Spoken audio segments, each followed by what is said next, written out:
Le cercle MDB, c'est quoi?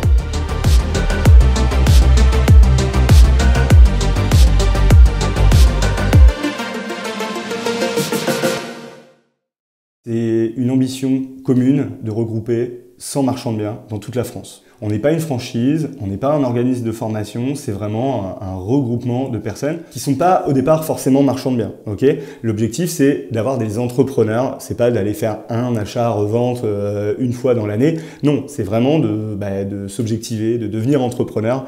Et on n'est que 100. Il n'y aura jamais 101, 102, 103 personnes au sein du club. Pourquoi? Parce qu'on veut garder ce régime un peu élitiste, mais élitiste non pas dans le côté bling-bling des choses, parce que c'est pas du tout nos valeurs, c'est vraiment dans le côté de l'approche en fait, et d'être sûr que tout se passe bien et qu'on ait un vrai accompagnement step by step, comme je vous le dis souvent. Là-dessus, il y a un point qui me tient à cœur, et d'ailleurs on a beaucoup de filtres avant que les gens puissent rentrer, et c'est quelque chose qui est important, c'est qu'on a les mêmes valeurs au sein du club. Au sein du club, c'est quoi? C'est de la liberté d'entreprendre, c'est-à-dire qu'on ne se compare pas, on s'inspire.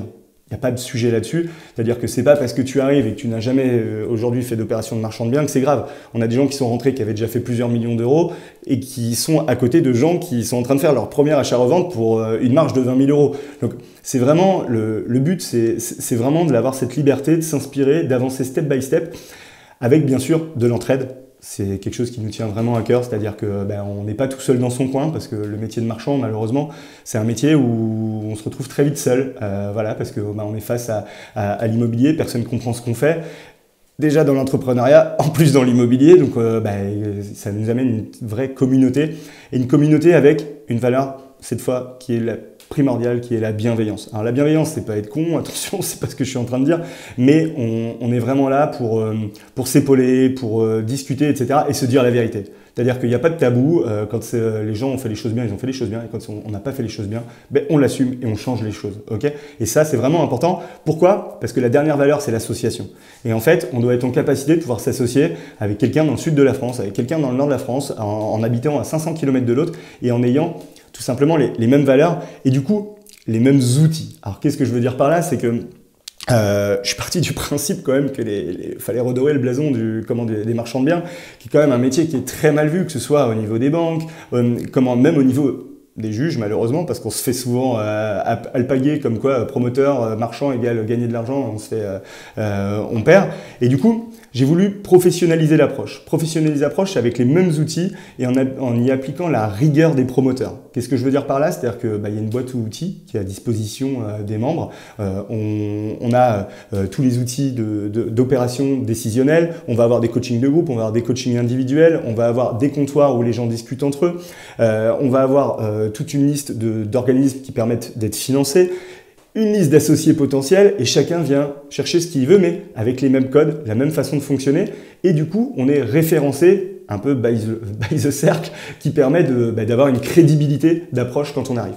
Alors, j'ai dit un peu les valeurs du cercle, ce qu'il en est, je ne vous ai pas dit ce qu'on n'était pas. Et ça, c'est important, si tu souhaites nous rejoindre, on n'est pas un organisme de formation. Oui, bien sûr, il y a du e-learning. Je vais pas, il y a des bases à comprendre, etc. Mais je parle souvent du step by step. Tu sais, la première année au sein du cercle, c'est d'apprendre la compétence métier. Et donc là, le e-learning peut être important, mais je peux t'assurer que 90% des membres ont fait que 50% du e-learning et avancent très très bien. Donc c'est pas dans nos valeurs de dire il faut de la formation, il faut de la formation. Aujourd'hui, sur Internet, tu peux trouver 80% de gratuit. Et d'ailleurs, cette chaîne est là pour ça, pour te dire, le savoir, il est là. Mais il n'y a pas que le savoir qui compte. Donc du coup, on n'est pas un organisme de formation et on n'est pas non plus un endroit où on vient et on repart. Aujourd'hui, le cercle, c'est un vrai engagement où on se dit, on est entrepreneur, on vient pour du long terme. On vient pour mettre une stratégie entrepreneuriale longue, difficile, mais on est accompagné pour ça. Et ensuite, derrière, pouvoir allier la stratégie entrepreneuriale à la stratégie patrimoniale. Donc la première année, on est sur la compétence métier. La deuxième année, on est sur la stabilisation en tant qu'entrepreneur, mise en place des KPIs, etc. Stabilisation de la boîte. Et ensuite, le scale. Le scale, c'est pas forcément travailler plus. Ok, attention, on n'est pas là pour dire on n'a pas la liberté d'entreprendre, comme je disais dans nos valeurs. Chacun fait ce qu'il veut. Mais par contre, on sait mettre les bons leviers pour accélérer et passer sur vraiment le next step. En gros, on commence par un studio en première année pour faire 20 000 euros de marge. On finit en troisième année sur la vente d'une villa pour 1,5 million à 2 millions de marge. Voilà, c'est un peu l'objectif du club. Et donc, du coup, ce qu'on n'est pas, c'est Encore une fois, hein, tu viens pas ici pour faire une opération par an. Si tu viens ici pour faire une opération par an, c'est pas possible. Sauf, si tu es sur des gros montants, mais c'est plutôt en 3e, 4e année que tu vas arriver. On est vraiment là pour professionnaliser l'approche et devenir marchand de biens à temps complet.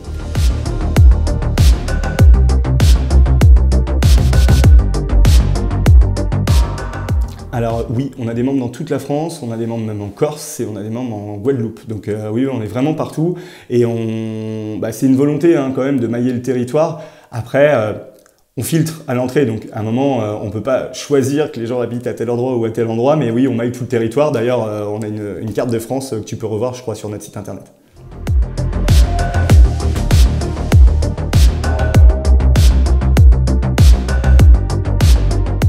Tu l'as vu sur cette chaîne, je parle souvent du levier cash, levier expérience, levier savoir-faire.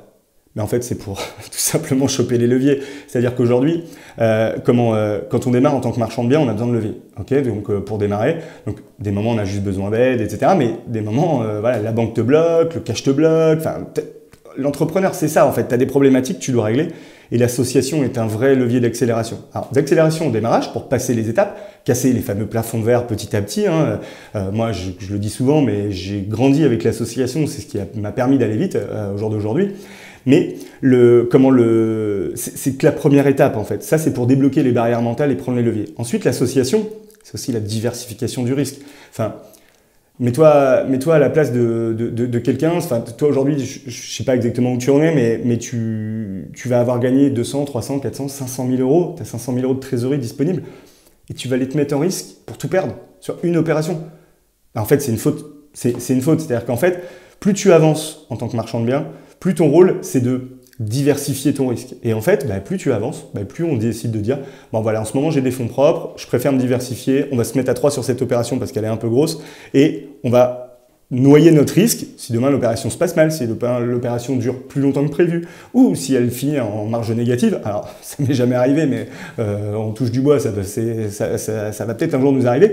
Mais voilà, l'association, c'est prendre les leviers pour démarrer et ensuite prendre le levier de dilution pour diluer le risque et continuer à avancer sereinement.